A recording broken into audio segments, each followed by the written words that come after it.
Hi there. Let's talk about solving the quadratic by the quadratic formula. So the first thing we're going to deal with is this video is going to focus on solving quadratics by the quadratic formula. So first thing, probably good to know what the quadratic formula is. Now there's lots of songs out there.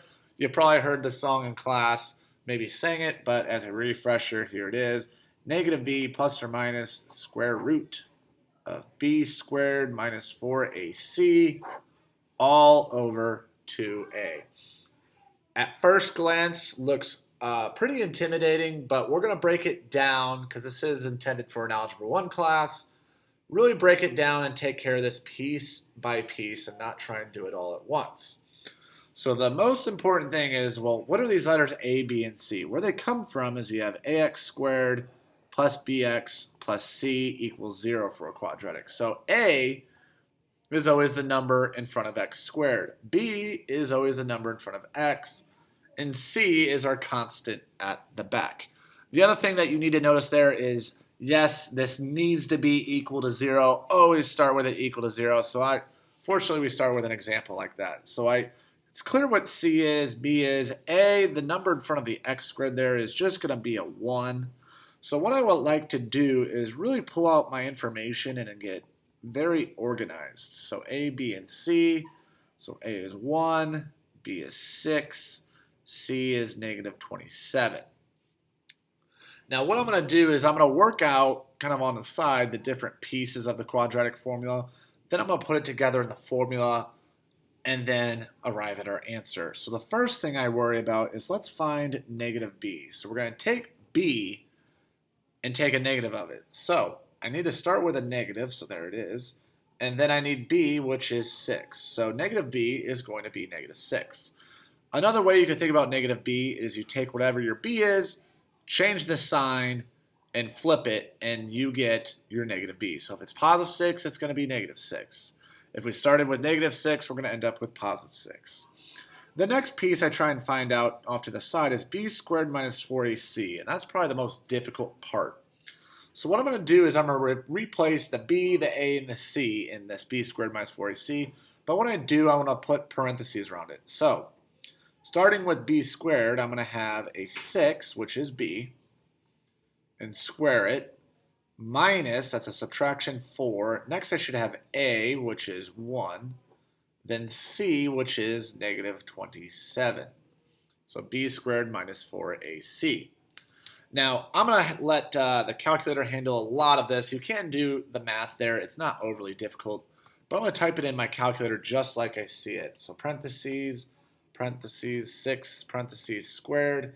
That's a subtraction 4, parentheses 1, parentheses, parentheses. And now we're going to use a negative sign. So not a subtraction, negative sign 27. So the key thing is, note this is a subtraction here. These are negative signs on the numbers. Hit enter and we get 144. Finally, the final piece that I'm going to find out off to the side is 2a. So that's 2 times 1, which is 2.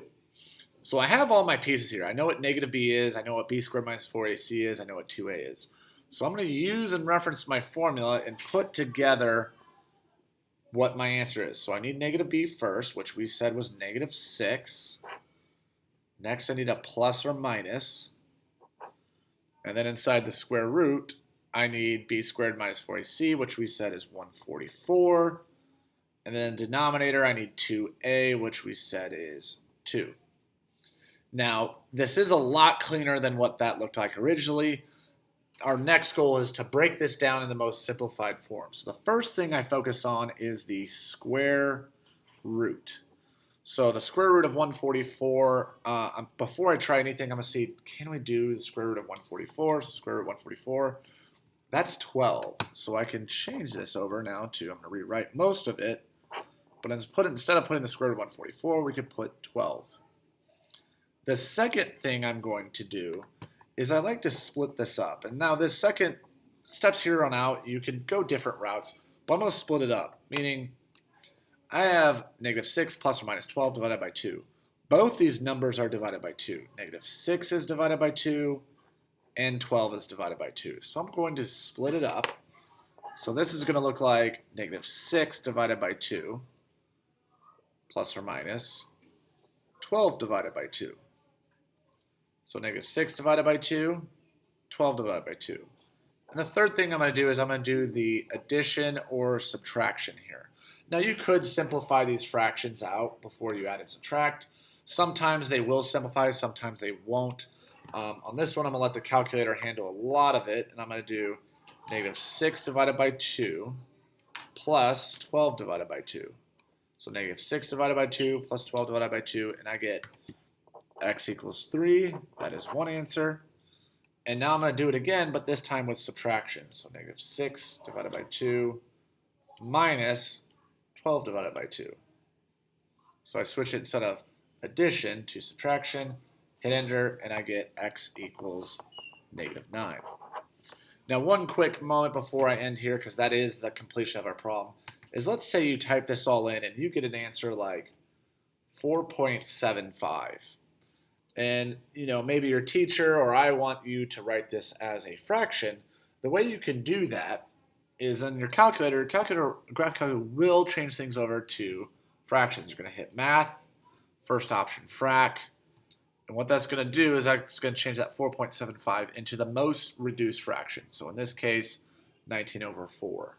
So if you do run into decimals and you're like, I really want a fraction instead, or I need a fraction for whatever reason, you can do that.